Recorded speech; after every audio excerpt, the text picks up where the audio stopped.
Toujours à propos d'actualité sociale, ce rapport sévère de la Cour des comptes sur les prestations familiales. Les enquêteurs dénoncent un gouffre financier.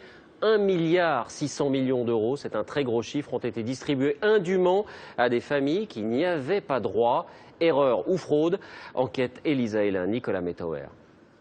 Trop d'erreurs dans les comptes des allocations familiales. Les CAF auraient versé 1,6 milliard d'euros en trop en 2011, 33% de plus qu'en 2010. Une partie de cette somme est due à des erreurs des allocataires ou des agents, l'autre à de la fraude. C'est ce que révèle aujourd'hui un rapport de la Cour des comptes qui dénonce l'inadaptation du dispositif de contrôle interne. La Caisse nationale d'allocation familiale répond et invoque un système d'aide trop complexe. RSA, aide au logement sont difficiles à surveiller, surtout en temps de crise où les ressources des bénéficiaires varient sans cesse.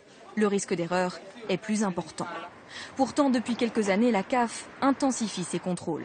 C'est le travail de cette femme.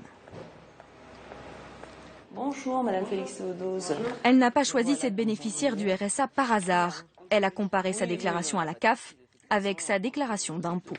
D'accord, aux impôts, vous avez déclaré 4 337 euros.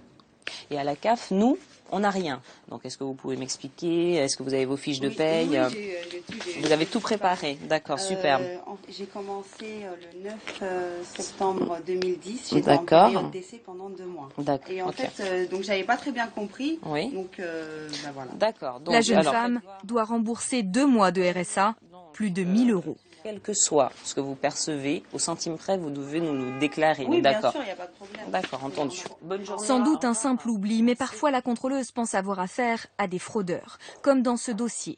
Cette femme a déclaré n'avoir touché aucun revenu depuis 2005. En fait, elle a travaillé en 2010 et 2011 tout en conservant son RSA. Les impôts nous ont dit cette année, en 2010, attention, madame, en 2010, elle a perçu 6 827 euros. Moi, je croyais qu'il faut que tu gagnes beaucoup après que tu déclares. Ah bah non! Moi, je touche les 500 euros. D'accord, c'est parce que les montants étaient trop minimes, c'est ça? Il va falloir qu'on régularise. Madame... La locataire doit restituer 7 000 euros et sera peut-être poursuivie. Peu à peu, les CAF s'équipent d'un logiciel qui permet de multiplier les recoupements avec les autres administrations. Actuellement, la Caisse dit récupérer 90% des sommes versées par erreur dans un délai de 3 ans.